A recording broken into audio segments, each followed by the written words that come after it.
YouTube de nuestra querida Sociedad Venezolana de Compliance. El tema de hoy es sumamente interesante. Lástima que no exista o tendremos que hacer varias actividades para abordar esta nutrida normativa que no es más que la 044 emanada de la SUNACRIP. Pero bueno, vamos a dar unas pinceladas relacionadas más que todo al área de fiscalización, gestión de los riesgos. ¿Ok? Entonces, bueno, vamos a ir al grano, vamos a avanzar. Como les dije, vamos a vamos a analizar las directrices emanadas de la Superintendencia Nacional de Criptoactivos y Actividades Conexas, que entrarán en vigencia el próximo 12 de julio de 2020, en ocasión a la Providencia 044-2021, publicada en Gaceta Oficial de la República Bolivariana de Venezuela, número 42.110, en fecha 21 de abril de 2021. La normativa tiene por objeto gestionar y fiscalizar los riesgos relacionados con la legitimación de capitales, el financiamiento al terrorismo y la proliferación de armas de destrucción masiva. Todo esto relacionado en materia de activos virtuales o criptoactivos. ¿A quiénes vamos a regular? Vamos a regular a los proveedores de servicios de activos virtuales. Lo van a encontrar también en Internet o en otros sitios como VASP, B-A-S-P, Virtual Asset Service Providers. ¿Ok? Bueno, el proveedor de servicio de activo virtual lo conceptualiza la norma como cualquier persona física o jurídica que realice como conducta empresarial una de las siguientes operaciones, entre ellas el intercambio entre activos virtuales y moneda fiduciaria. Cuando hablamos de activos virtuales, pudiera ser lo mismo hablar de criptomonedas, ¿correcto? Lo que pasa es que son conceptos que serían para otras actividades, porque entraríamos en un terreno bastante comprometedor, el tema de criptoactivo, criptomoneda, activo virtual. Pero para las personas que están llegando al ecosistema, podemos hablar de criptomonedas. Ese intercambio precisamente por moneda fiduciaria. Cuando hablamos por moneda fiduciaria, estamos hablando de bolívar, dólar, euro, ¿ok? Monedas de Banco Central de los distintos estados-nación. Intercambio entre las distintas especies de activos virtuales, evidentemente sus transferencias y también algo a destacar que son otros servicios que mucha gente se olvida, que es la custodia, porque hay empresas que se dediquen a la custodia de activos virtuales, pero será, ¿cómo es esa custodia de activos virtuales si precisamente estamos en la capa del ciberespacio? Recuerden que esta custodia, entre comillas, no es precisamente la tenencia de las llaves privadas o al acceso a la cadena de bloques, a la blockchain de un activo virtual en específico. No es una tenencia física, ¿ok? Eso todos lo sabemos. Entre los sujetos obligados por esta norma se encuentran los proveedores de cuentas y billeteras. Aquí hay un tema también de orden conceptual, porque mucha gente dice, no, pero es que no son cuentas, porque no es como la cuenta de ahorro, la cuenta corriente en el mundo de la banca, ¿ok? Sino que son llaveros, que son wallets, precisamente donde posees tú las llaves privadas. Pero en el caso de los proveedores de servicios de activos virtuales, tú como usuario no posees esa llave privada. Cuando tú posees supuestamente esos criptoactivos dentro de una exchange, que es un proveedor de servicios de activos virtuales, lo que la exchange te está ofreciendo, lo que tú visualizas, ¿verdad? En la pantalla de tu computador o de tu smartphone o tu dispositivo, es una promesa de que tú tienes eso, en virtud a que no tienes esas llaves o esas claves privadas, ¿ok? Igualmente se encuentran obligados por estas normas en todo y cuanto les resulte aplicable los propietarios, operadores y administradores de plataformas tecnológicas. No solamente es la tenencia, sino que también las operaciones tecnológicas derivadas, pudiera ser que estén marcadas dentro de un sitio web, de una página web, también va a entrar como sujetos obligados. cotillando con mi amigo Samuel, host de esta actividad, estábamos comentando con el tema Gafi y hacía un comentario que se lo repito. Es muy interesante que Venezuela vuelva al cauce regulatorio y de las recomendaciones del Grupo de Acción Financiera.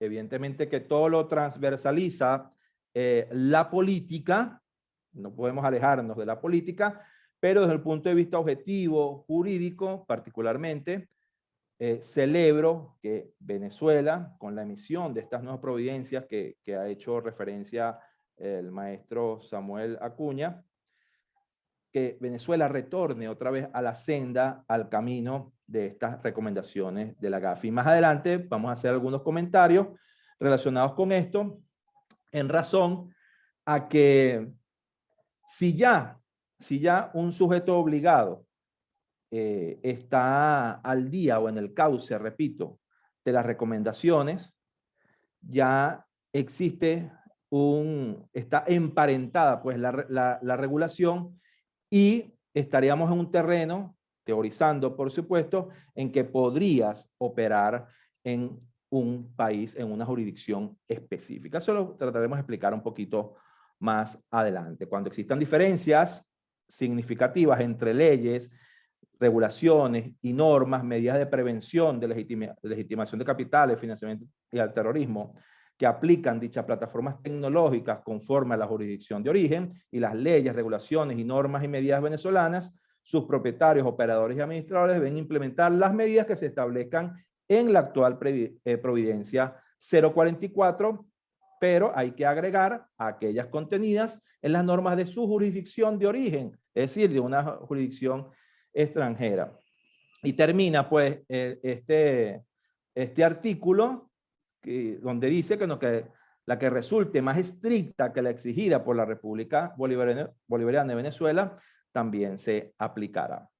Evidentemente que estos VASP o proveedores de servicios de activos virtuales y demás sujetos obligados por la normativa tendrán que establecer el registro respectivo ante la SUNACRIP. En la propia página de la SUNACRIP están los distintos instructivos para darse de alta y conseguir obtener las licencias correspondientes. Es un poco lo que hacemos en Viloria Estudio, y más que eso, más el tema inscripción, es el tema desarrollo empresarial y corporativo en el mundo cripto.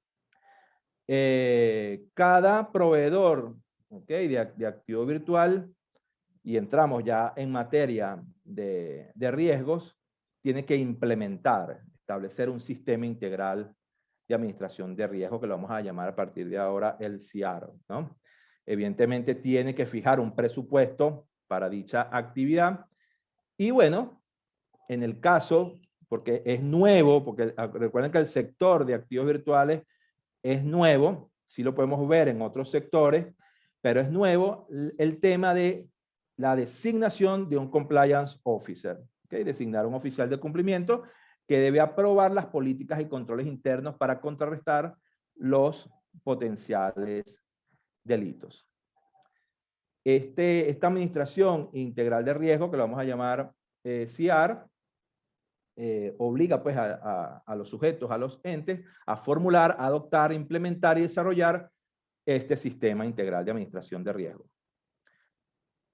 Soportado, es una cuestión que antes de la actividad estaba conversando con Samuel, soportado en herramientas tecnológicas, porque en virtud de esta actividad que se desarrolla en capa del ciberespacio, será muy difícil que en capa 1.0 tangible podamos llevar esta actividad de administrar e implementar el programa CIAR. Evidentemente que tenemos que tener el apoyo tecnológico y de estas herramientas para poder implementar el sistema.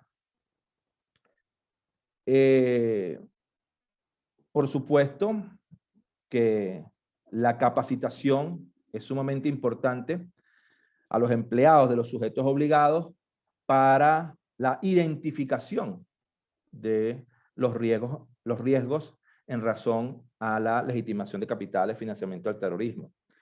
Sus factores, detectarlos, mitigarlos, aprender a reportarlos y un particular énfasis a la comprensión y el manejo de dichas, que lo comentábamos antes, de esas herramientas tecnológicas. Al contar con herramientas tecnológicas y soluciones informáticas que faciliten el análisis, el manejo de datos, permitirán aplicar mejores medidas de control y de prevención y administración de mitigación de estos riesgos. Igualmente deben contar con un personal suficiente o con el personal suficiente, y yo diría que experimentado, certificado, que permita atender todo esto. Ya veremos más adelante, cuando hablemos un poquito por encimita del tema del Compliance Officer, veremos que la Providencia deja abierta este tema en el sentido de que pudiera ser el propio CEO de la empresa, del BASP, pudiera ser el oficial de cumplimiento.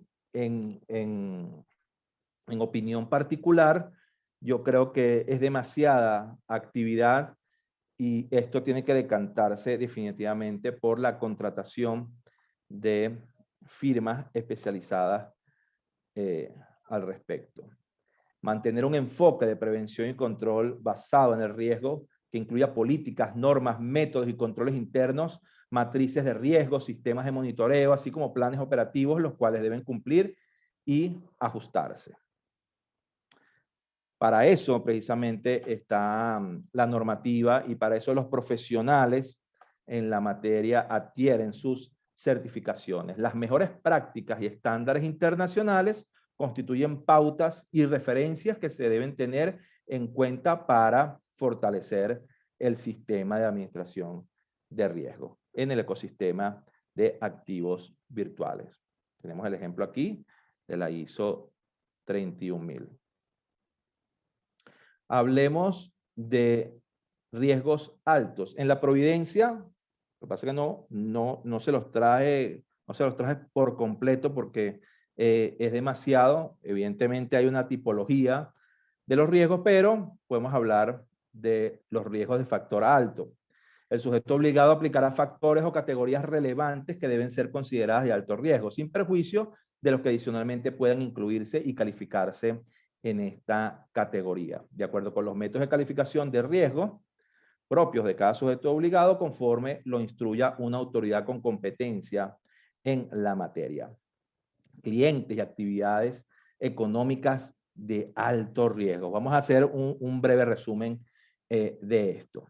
Fíjense, entran en juego o en el mapa las llamadas organizaciones sin fines de lucro, las ONG, la colocan de primero. Clientes, estamos en el mundo de los clientes, actividades económicas de alto riesgo. Tenemos también las personas expuestas políticamente. Si ustedes han escuchado por ahí ese término, esas siglas de PEP, se refiere a esto, personas expuestas políticamente, que también van a incluir a familiares cercanos, asociados y estrechos colaboradores de dichas personas. Por eso es que es muy importante, lo hablaba con Samuel hace unos instantes, el estudio y el relacionamiento en el mundo, sobre todo de los negocios, en el mundo de la joint venture, de las asociaciones estratégicas y todo esto, porque no solamente la persona, sino su entorno y su relacionamiento social, y más en capa del ciberespacio. Fíjense todo lo que ha ocurrido con el tema de redes sociales. Vivimos en un mundo hiperconectado y prácticamente todo se sabe. Uno de los nuevos valores del siglo XXI, le comentaba a mi amigo Samuel, es la transparencia. Y por eso que somos hombres de compliance. Seguimos aquí, personas jurídicas y estructuras jurídicas constituidas o establecidas en países o zonas geográficas o jurisdicciones que posean un sistema fiscal diferenciado entre residentes y nacionales. Constituye también alto riesgo. Aquí pusimos una gráfica que se explica por sí misma el tema de los paraísos fiscales. ¿ok? Evidentemente, hay listas, hay bases de datos que nos confirman o nos dan una idea de cuándo estamos en una jurisdicción de alto riesgo. Personas jurídicas o estructuras jurídicas constituidas o establecidas en zonas libres o francas también, o que estén cerca del consumo, producción o tránsito de estupefacientes o psicotrópicos. Cuando hablamos de clientes que no son residentes o sociedades mercantiles que tengan accionistas nominales o esté representado su capital en acciones de tipo al portador, también constituyen alto riesgo, o sociedades mercantiles cuyas estructuras de participación o titularidad parecen ser inusuales o complejas. También lo metemos en ese mismo espacio del alto riesgo. Productos y servicios de riesgo alto. ¿Okay? Servicios de intercambio entre activos virtuales y monedas fiduciarias. Alto riesgo igual. Servicios de intercambio entre una o más formas de activos virtuales. Servicios de transferencia electrónica de remesas o fondos representados en criptoactivos. Servicios que facilitan el intercambio o intercambios directos entre pares igual a igual. Hay ahorita en Venezuela, digámoslo así, una tendencia, una moda, una fiebre, en virtud pues a que vivimos en un ecosistema monetario hiperinflacionario, en tratar de protegerse en activos virtuales y posteriormente liquidarse a través de mecanismos peer-to-peer o persona a persona. Eso constituye un alto riesgo.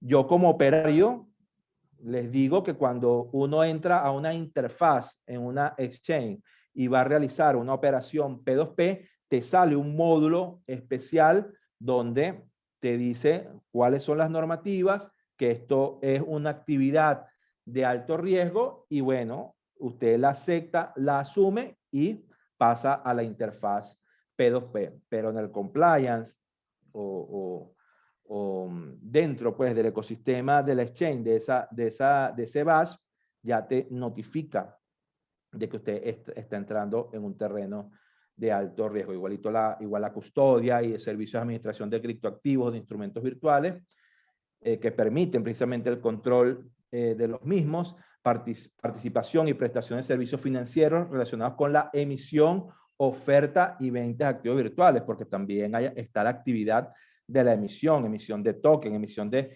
criptomonedas, los llamados fork, es decir, las bifurcaciones que tienen monedas que crean otras monedas de una moneda madre, también entran en el tema de la emisión y por supuesto la oferta y compra-venta de los activos virtuales. Cuentas o billeteras o wallets, llaveros, como se les dice, abiertas en nombre de intermediarios, porque también existe la actividad que yo delego a un intermediario para que opere por mí. Eso es una actividad también de alto riesgo. Canales de distribución o mecanismos de entrega de alto riesgo.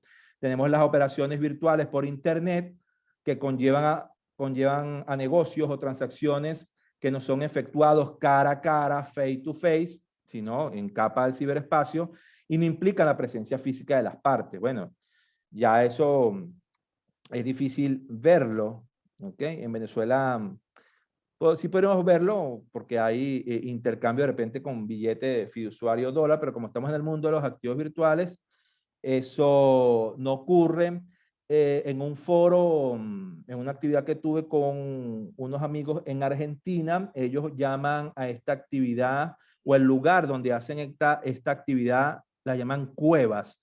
Las cuevas son donde, bueno, nos reunimos en un lugar en específico y a través de nuestros smartphones, a través de nuestros dispositivos, establecemos esos intercambios face to face, cara a cara, pero bueno, ellos le dicen cueva porque bueno, te estás ahí dentro, lejos, entre comillas, de las autoridades. También los cajeros automáticos, en el caso de Caracas, aquí hay varios, hay uno en unos bodegones, en un hotel 5 estrellas también hay uno, en una tienda muy famosa por departamentos también hay una empresa líder en este sector aquí en Venezuela, pero también se considera en cuanto a los canales de distribución y mecanismos de alto riesgo y evidentemente negocios de transacciones a través de agentes o intermediarios. Países y jurisdicciones y zonas geográficas con alto riesgo. Estos sujetos obligados por estas normas deben considerarse como de riesgos altos los siguientes factores geográficos y aplicar en consecuencia medidas de debida diligencia intensificada, que existe también una tipología en cuanto a la due diligence, a aquellas relaciones comerciales y transacciones y operaciones con personas naturales y jurídicas procedentes de los siguientes países, jurisdicciones o zonas geográficas de alto riesgo.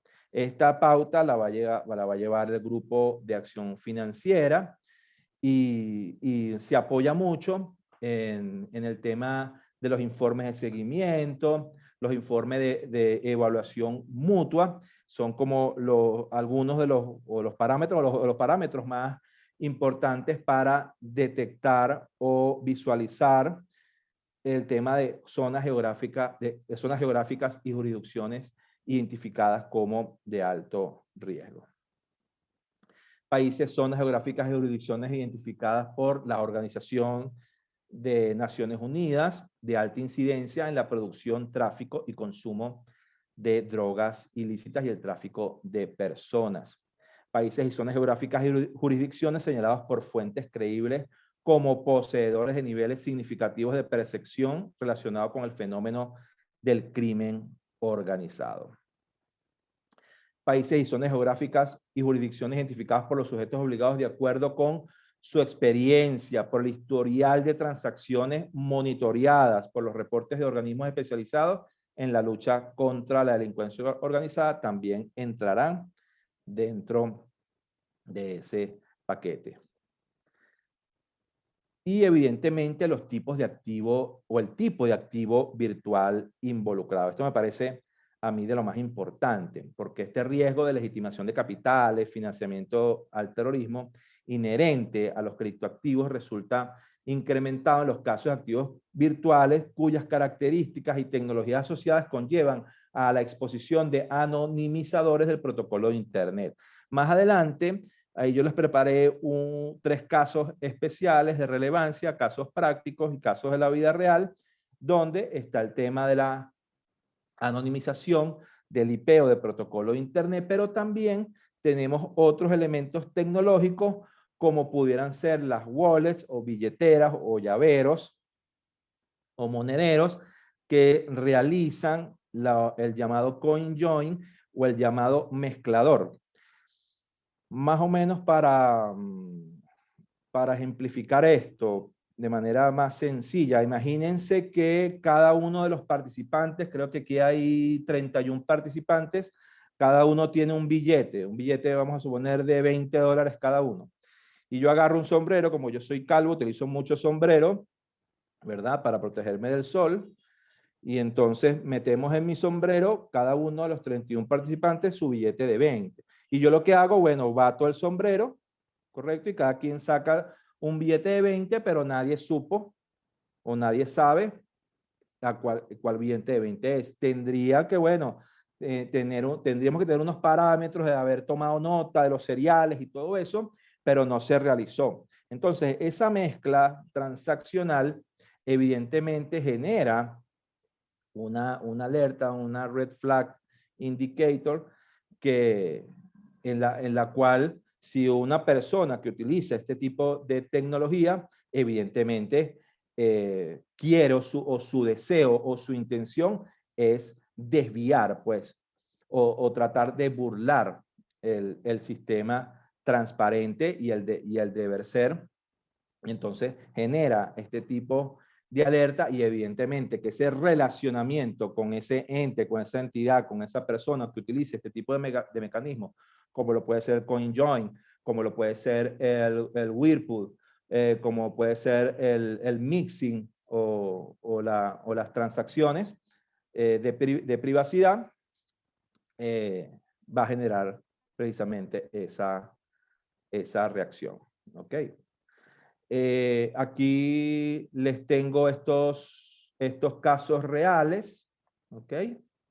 Fíjense aquí el caso de la empresa Marathon, ¿ok? Marathon Digital Holdings, que se convierte en la primera empresa de minería digital norteamericana en producir Bitcoin totalmente compatible con políticas de prevención de legitimación de capitales, financiamiento del terrorismo en OFAC, que es la oficina que regenta el Estado norteamericano. Y fíjense que ellos han dado un paso importante porque han creado un pool de minería digital, un pool que se llama OFAC Pool. Y se han acreditado la minería del primer bloque libre de estos tipos de mecanismos de mezclado, de anonimización, y han denominado, bueno, el primer bloque blanco, han dicho, es un poco racista el nombre, pero lo han denominado así, el primer bloque blanco minado en el mundo por esta empresa. Nos da más o menos una visión hasta dónde podría llegar esto, el tema regulatorio, y no deja de ser muy interesante. Ojo, esto también tiene mucha gente contraria a este tipo de actividad, pero bueno, como somos estudiosos de esta materia,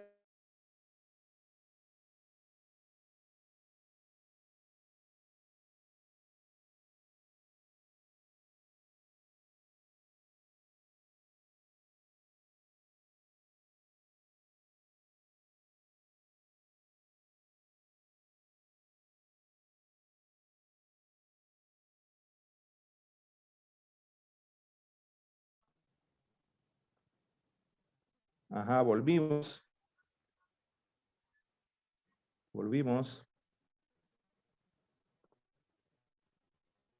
A ver. Volvimos, Pedro, adelante.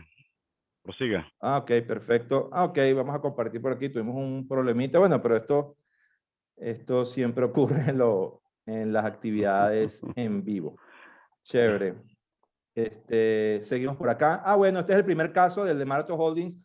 Por favor, google en este caso, los apasionados del mundo cripto y de los activos virtuales, los que están empezando, googleen el tema de Marathon Digital Holdings porque es sumamente interesante.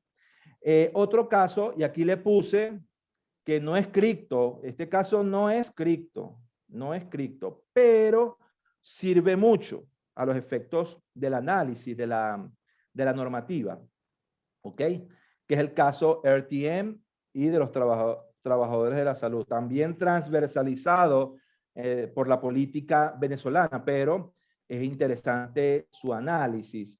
Es el caso pues que la superintendencia de las instituciones del sector bancario aquí en Venezuela, la Sudeban, en conjunto con la Unidad de Inteligencia Financiera, manifestaron que la billetera virtual RTM no cumple con las normas establecidas para evitar la legitimación de capitales y financiamiento al terrorismo. El contexto de todo esto es que, bueno, había un político, un líder político en el cual, bueno, quería darle un bono por el tema de la pandemia, ¿ok? Un bono, y bueno, como no podía hacerlo por la vía del sistema financiero y bancario nacional, bueno, buscó una plataforma fintech, digámoslo así, extranjera y que también es muy utilizada aquí en Venezuela, pero ojo, que no es del mundo de los activos virtuales, sino del mundo de moneda fiduciaria, donde se manejan un tipo de dólar digital, una promesa de dólar digital, hacer ese pago de esa bonificación a trabajadores de la salud involucrados en la pandemia aquí en Venezuela, y la respuesta del Estado, pues, del gobierno, fue la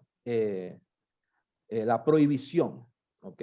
De esta plataforma aquí. Entonces, fíjense que a pesar de que estamos hablando de la capa del ciberespacio, puede el Estado regular este tipo de actividad. Bueno, esta historia no se quedó así, entonces la respuesta que se obtuvo de la otra parte o de la contraparte que quería dar ese donativo, digámoslo así, fue que empezó a manifestar a las personas o futuras beneficiarias de esta bonificación que utilizaran un VPN, una VPN. ¿Ok? Una VPN, bueno, es saltar ese muro, ese firewall, ¿ok? En el cual, que también es una especie de mix también, en el cual podemos burlar el tema IP, el protocolo de Internet, para esos efectos. Entonces, sin entrar en el tema político, porque no es el fin de la actividad formativa del día de hoy, veremos pues la lucha, ¿ok? Por regular esta capa del ciberespacio, el tema fintech y el tema cripto. Vemos que sí se puede hacer y vemos que hay que estar muy atentos, muy pendientes de este tipo de actividad. El otro caso, el caso Paxful, que es un intercambio P2P que el pasado 14 de septiembre de 2020 informó haber cerrado sus operaciones para con sus usuarios ubicados en Venezuela. Según lo que reseñó el comunicado oficial de la empresa, el cese de las actividades se debe a la preocupación por el panorama regulatorio. Esto tiene dos lecturas, una lectura política, también una lectura jurídica. En cuanto a la lectura jurídica, para este tiempo no teníamos una providencia y no teníamos un marco normativo como tenemos ya con la 044, y de repente Paxful dijo, bueno, como no hay reglas del juego, Venezuela no está alineada con las recomendaciones de Gafi y todas las sí, estas recomendaciones, alianzas y firmas y acuerdos internacionales y también sus ratificaciones, bueno, nosotros no salimos. También tiene un contexto o una visión o una óptica del punto de vista política por un tema sancionatorio. Estamos en gestión del presidente Donald Trump. Ustedes ya saben el tema sancionatorio y también, bueno, la presión hacia estas plataformas tecnológicas donde se opera activos virtuales y donde usted no puede operar en esa jurisdicción porque nosotros podemos también sancionarlo a usted. Bueno, yo sé qué hago yo me retiro.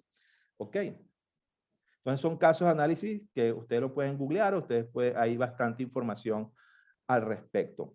Pasando a las conclusiones, voy a ir enumerando cada una y después de ahí, si quieren, podemos pasar a un tema ya de preguntas, de respuestas y comentarios. A grandes rasgos, pues la providencia se aplica a las entidades públicas y privadas que proporcionan a terceros productos y servicios por medio de actividades que involucren activos virtuales.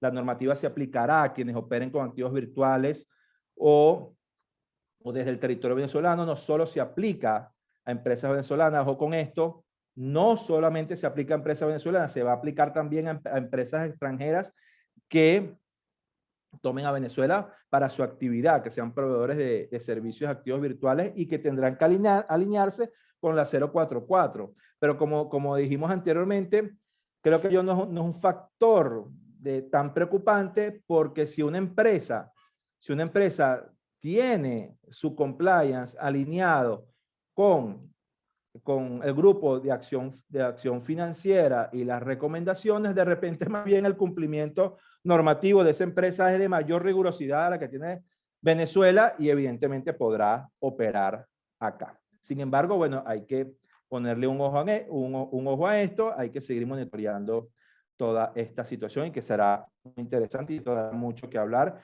Y bueno, nos encontraremos en próximos webinars, ¿no? Los VAPs son personas físicas o jurídicas que realizan conducta empresarial que involucre activos virtuales o como concepto. Estamos en etapa de conclusiones ya del evento. Las plataformas tecnológicas y páginas web relacionadas con activos virtuales deben estar inscritas, ojo, en la SUNACRIP. Esto es importantísimo, si no, no van a poder operar. Y si operan al margen de la ley, y toda persona que se relacione con ella, ¿verdad? Evidentemente, tendrá un riesgo muy alto. Las empresas deben establecer políticas, métodos y mecanismos de control interno. Estamos hablando ya de compliance. Las políticas deben estar aprobadas por la junta directiva del sujeto obligado para prevenir, administrar y mitigar los riesgos en materia de legitimación y financiamiento del terrorismo y demostrar su implementación y seguimiento. Las empresas deben adoptar, implementar y desarrollar un sistema integral de administración de riesgos, que es el CIAR, soportado en herramientas tecnológicas. Las plataformas tecnológicas y páginas web relacionadas con activos virtuales deben estar inscritas en la SUNACRIP. Las entidades que se dediquen al otorgamiento de créditos, financiamiento o inversión mediante valores representados en activos virtuales no están obligadas a implementar el CIAR, pero sí están obligadas a compartir sus datos, ¿ok? Estas personas que estén en el mundo del otorgamiento de créditos, financiamiento o inversión en valores. Las entidades deben designar un compliance officer, y aquí viene la excepción. Las empresas pueden prescindir del compliance officer siempre y cuando puedan justificar ante la SUNACRIP quien revisará y evaluará tal viabilidad. Es decir, si yo soy un BAS, yo soy un sujeto obligado, y digo, no, yo no voy a contratar a nadie, no voy a contratar o no voy a colocar o a nombrar un oficial de cumplimiento, la junta directiva se va a hacer cargo de esto, yo como CEO de la empresa voy a hacer cargo de eso, bueno, yo tendré que cumplir con todo esto. No obstante, yo tendré que pasar una comunicación a la SUNACRIP con esa decisión y la SUNACRIP evaluará, ¿okay?, las potencialidades que yo tengo para ser miembro de la junta directiva, director de la empresa de operaciones y al mismo tiempo compliance officer. Bueno, ahí será la superintendencia que dará su última palabra. No deja de ser interesante esto. Particularmente yo no lo hubiese puesto así, de esta sección de prescindir del compliance officer. Pero bueno, ahí está la excepción. Los sujetos obligados deben realizar un plan operativo anual de prevención y control de riesgos. ¿Okay? Anualmente deben realizar este plan operativo. Las entidades deben adoptar un código de ética, lo deben mandar a hacer, un código de ética de carácter general, el cual debe incluir aspectos concernientes a la prevención y control de los riesgos, el consumo de drogas, que permita el compromiso institucional y moral. Compliance puro, código de ética. Las entidades deben elaborar un manual de administración de riesgos. Los sujetos obligados deben realizar durante el último trimestre del ejercicio económico la evaluación anual de su nivel de riesgos y actualizarse oportunamente de los acontecimientos que involucran activos virtuales. Ya con estas actividades les resulta muy difícil a un CEO, aparte de encargarse de las políticas y estrategias empresariales, dedicarse a esto. ¿Ok? Los sujetos obligados no pueden relacionarse con personas cuya identidad no haya sido determinada, lo que llamamos el Know Your Customer, el KYC. O sea, una persona, estos sujetos obligados, estos BAS, no deberían o no deben relacionarse con personas o entidades que su identidad no haya sido determinada. Eso, evidentemente, es de alto riesgo y lo prohíbe la normativa. Las entidades deben identificar y reparar transacciones sospechosas, RAS, y tomar medidas de congelamiento. También están autorizados para ello.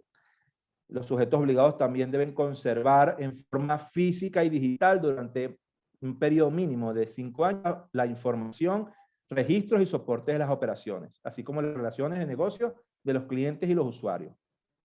Los sujetos obligados deben implementar políticas de conozca a su empleado, donde deben incluir los trámites de reclutamiento y selección.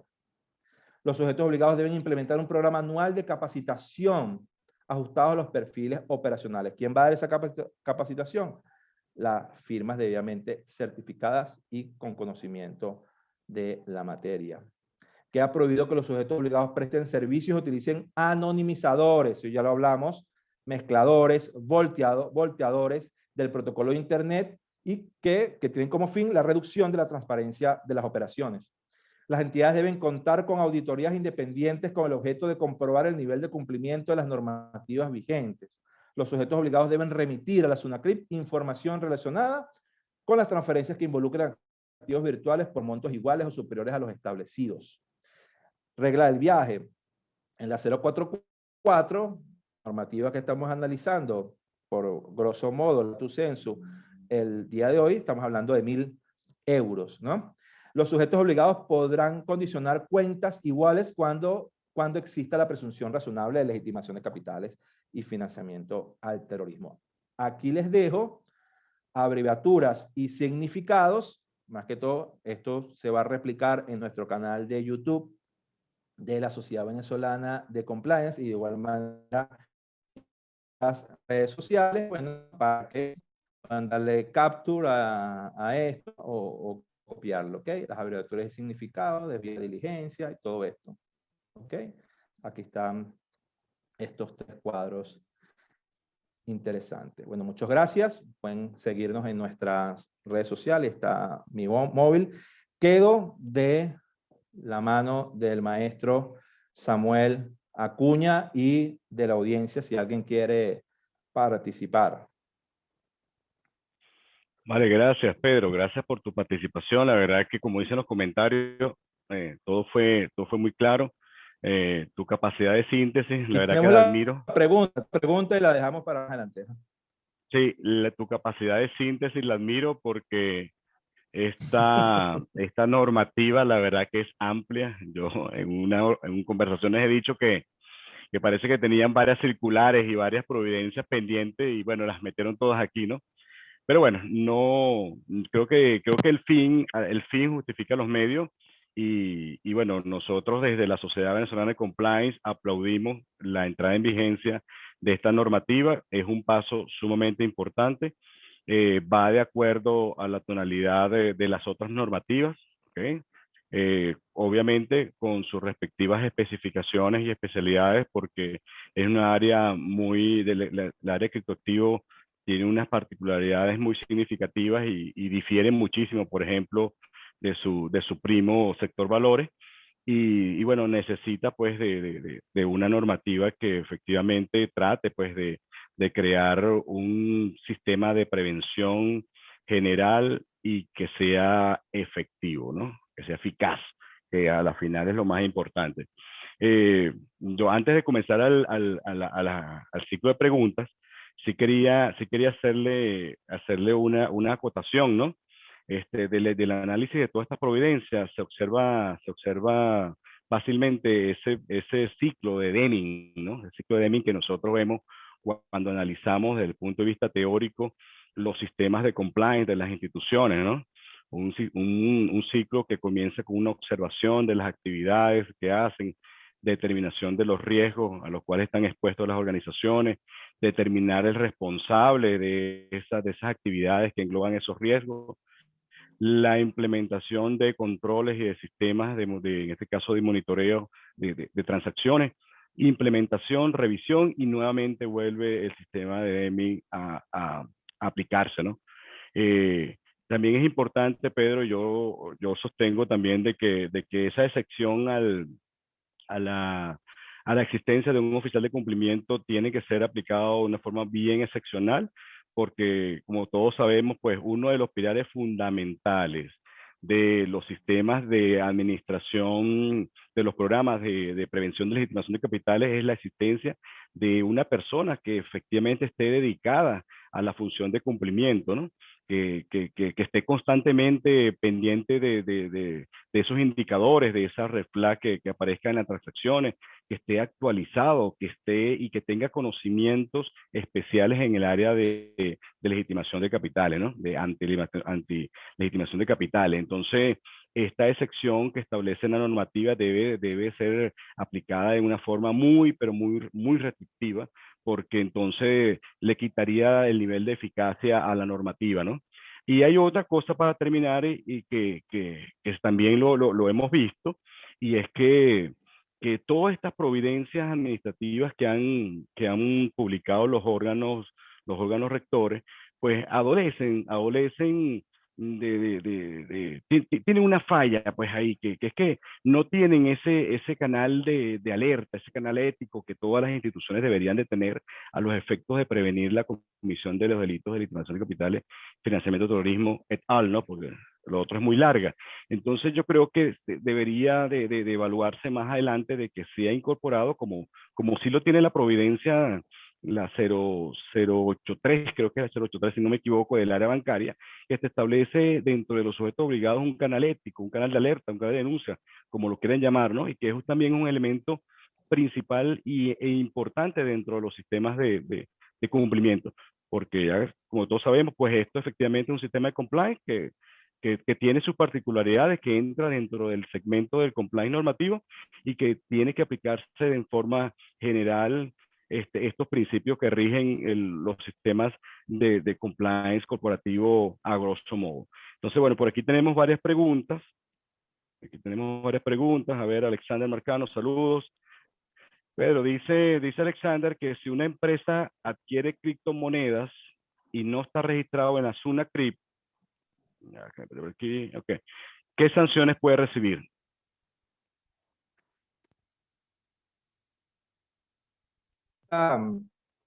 Que tenga como objeto otra actividad mercantil. Si estamos hablando de una empresa que no esté dentro del contexto de la actividad empresarial de la 044, si está dentro, tiene que inscribirse en la SUNACRIP.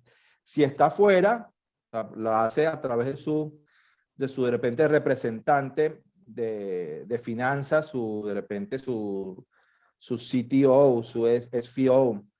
Eso es inversión de la empresa, de la tesorería de la empresa. Entonces tendría que a lo interno establecer la junta directiva, una asamblea de accionistas en el cual, bueno, se haga esta decisión, porque en las atribuciones de las juntas directivas de las empresas, por lo menos yo ahorita que estoy haciendo muchas asambleas, ¿ok?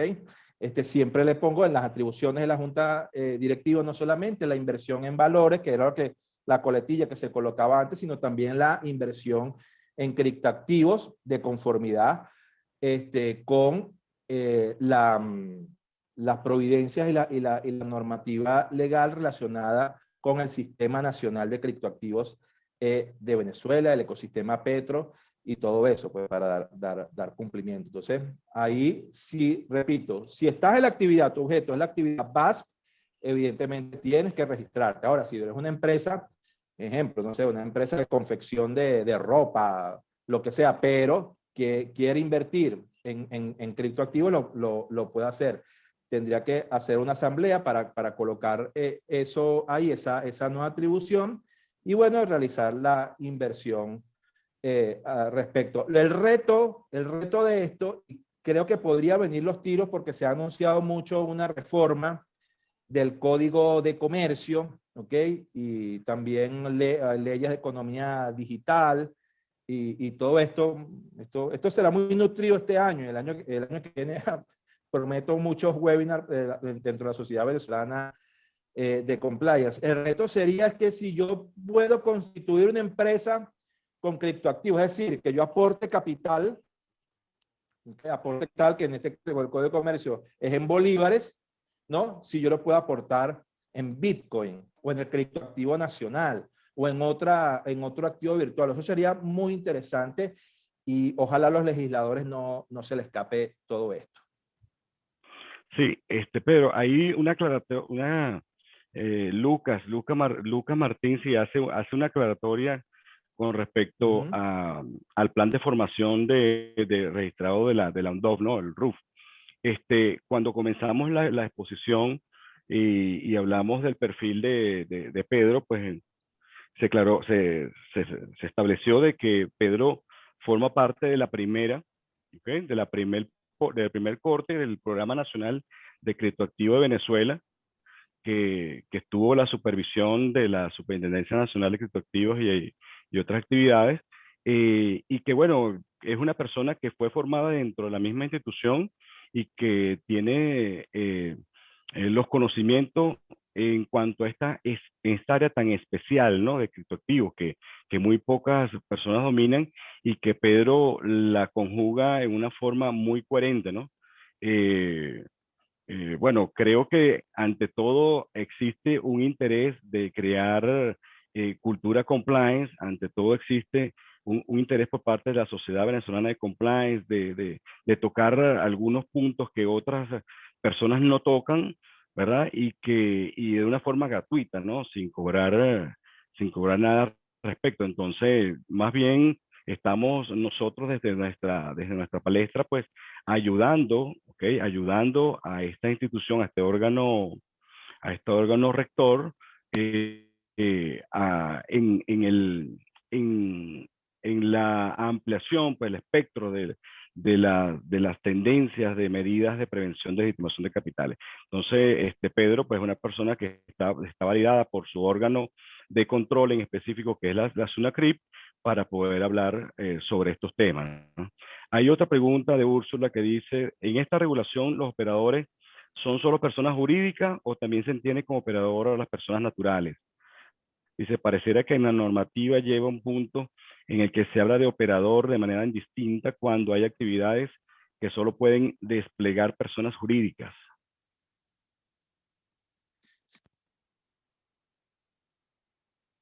Sí, no habla de persona natural, habla de persona física y persona jurídica. Eh, Esto está muy nuevo. Yo creo que somos pioneros, porque aquí lo que estamos haciendo es un análisis, ¿verdad? Tampoco estamos metidos en áreas profundas y nuestra óptica es el compliance, ¿no? Y el tema de los riesgos, como tú acabas de manifestar.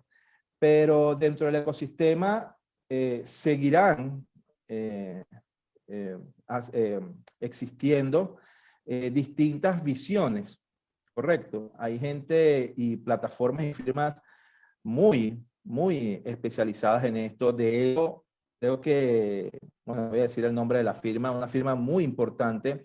Hoy estaba también en este tema de la 044, creo que ¿Cierto? casi a la misma hora de nosotros, ¿verdad? Y también tendrán su óptica, porque esto estamos analizando. Recuerden, esto también va a entrar en vigencia en julio. Inclusive el tema RUF fue también vuelto a imprimir, correcto, por El algunas ruso, cosas, pues. Perdón, el ruso. el ruso. Estoy confundido con tu anterior intervención. El ruso.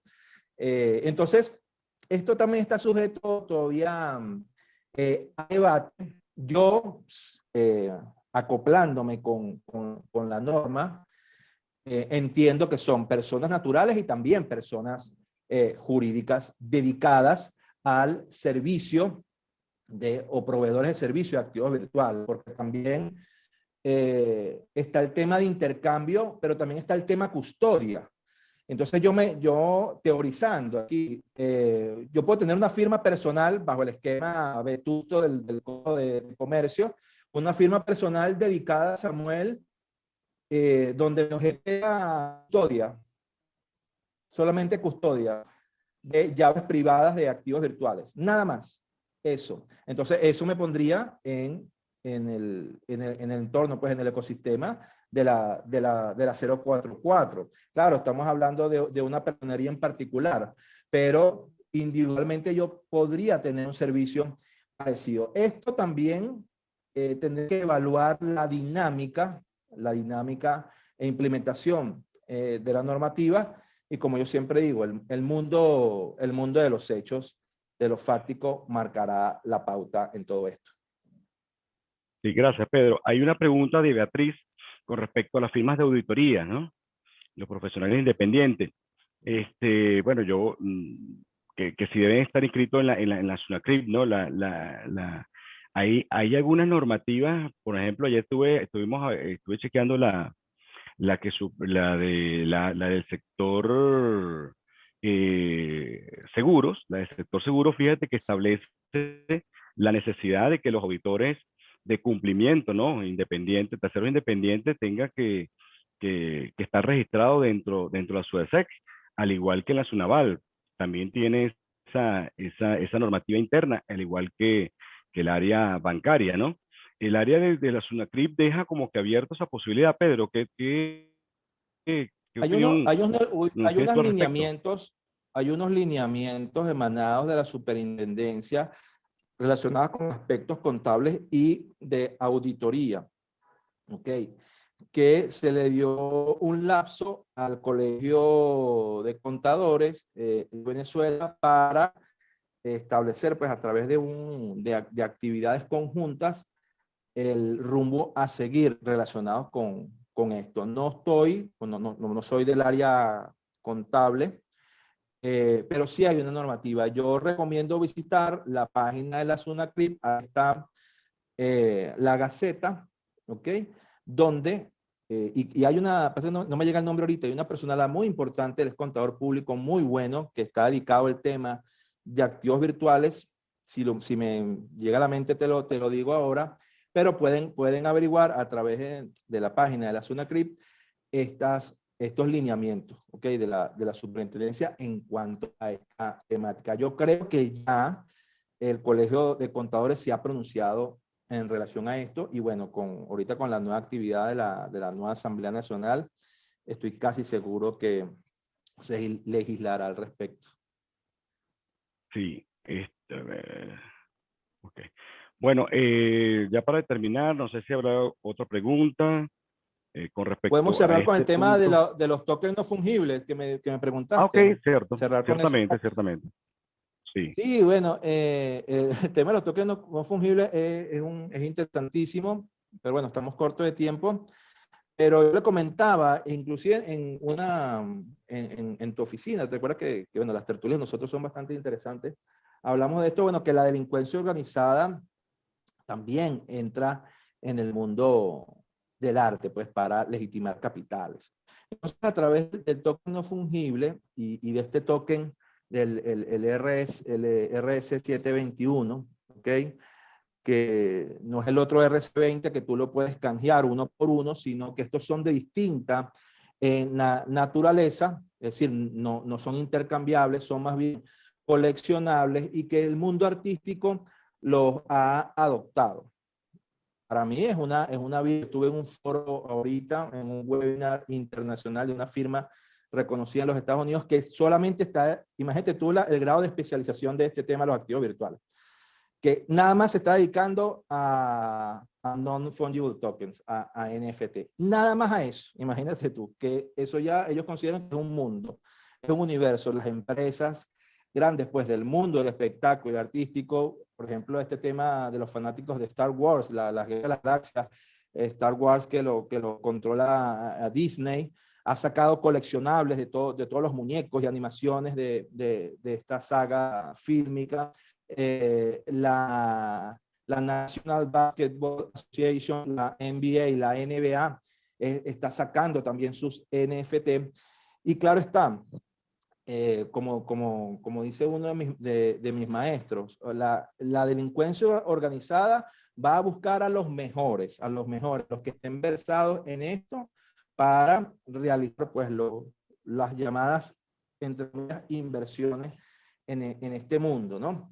Entonces, los NFT o los tokens no fungibles no escapan de eso. En materia de la 044, no la ves, no ves, pero bueno, entran, porque como es un token, entran en el tema de los activos virtuales, pero el Grupo Acción Financiera, GAFI, en su última guía, ha tocado el tema de los NFT conjuntamente con las llamadas monedas estables o stablecoins.